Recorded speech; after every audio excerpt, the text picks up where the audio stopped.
جو اپنی بات کلہ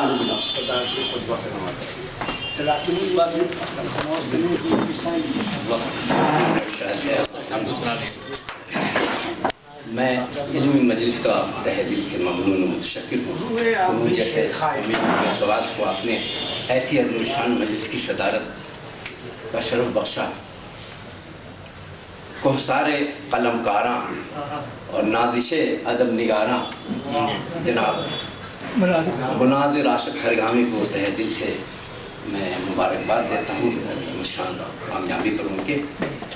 لیکن سچی بات یہ ہے کہ 50 برسوں سے نصف صدی سے میں ان کو پڑھتا آ رہا ہوں اور ان کا قلم بے تکان چل رہا ہے اور خدا کرے ان کی عمر میں برکت ہو اور ادب بھی سرمایہ ملتا رہے.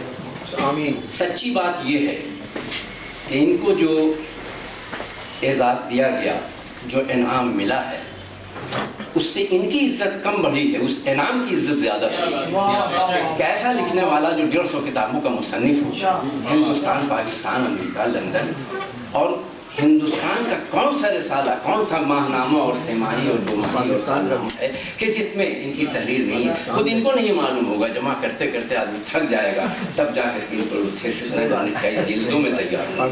تو ہمارے لیے، اہل اردو کے لیے، اہل ادب کے لیے، خصوصاً بہار کے لیے، زمین عظیم آباد کے لیے ان کا وجود مسعود قابل قدر ہے. ہم جتنا بھی ان پر ناز کریں کم ہے.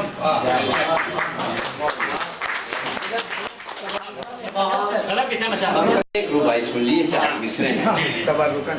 دل ٹوٹ گئے ہیں تم اگر جوڑ سکو، دل ٹوٹ گئے ہیں تم اگر جوڑ سکو، حالات کے رخ تم موڑ سکو، یعنی حالات کے رخ کو اگر موڑ سکو، بس جائے گا گھر، بس جائے گا خوشبو محبت سے گھر، بس جائے گا خوشبو محبت سے گھر، آنگن کی یہ دیوار اگر توڑ سکو.